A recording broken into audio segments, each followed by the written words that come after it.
ஒலி வேறுபாடு பாகம் 2 பாகம் 1 தொடர்ச்சியை பார்க்கலாம். அனைத்து அனைத்து அனைத்து ஆல் அனைத்து மாணவர்களும் வந்துள்ளனர். All the students have arrived. அனைத்து ஹக் அம்மா என்னை அன்புடன் அணைத்தார். Mom hugged me lovingly.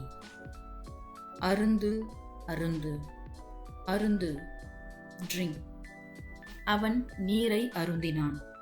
He drank water. அருந்து break.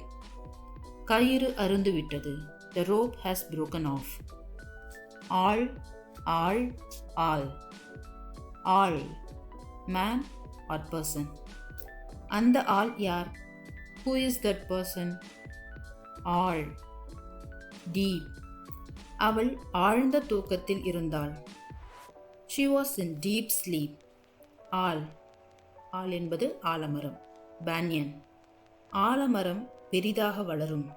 The banyan tree grows large. ஆணி ஆணி ஆணி nail. தச்சன் மரத்தில் ஒரு ஆணியை தட்டினான்.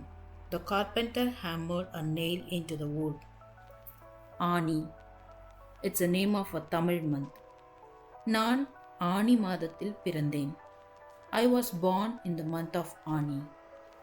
இறை இறை இறை prayer. குழந்தைகள் இறை பாடலை பாடினர். The children sang a prayer song. இறை pray. இறை என்பது வேட்டையாடப்படும் விலங்கை குறிக்கும். இறை refers to an animal that is hunted. இறந்து இறந்து இறந்து beg. அவன் பணத்திற்காக இறந்தான். He begged for money. இறந்து dead. அவரது தந்தை நேற்று இறந்தார். His father died yesterday. இலை இலை இலை leaf. அந்த மரத்தில் அதிகமான இலைகள் உள்ளன. There are many leaves on that tree. இலை lose weight. அவர் உடற்பயிற்சி செய்து எடை இளைத்தார். He exercised and lost weight.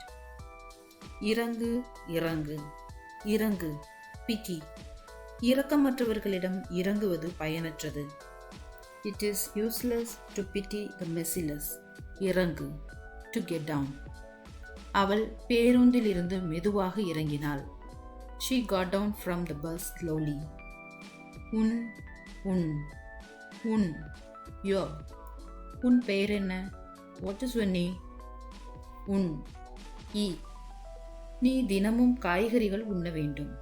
You should eat vegetables every day. உரம் உரம் உரம் fertilizer. இயற்கை உரம் மண்ணை பாதிக்காது. Organic fertilizer does not harm the soil. உரம் strong. அவன் உரம் மிகுந்த மனதுடன் போராடினான். He fought with a strong determination.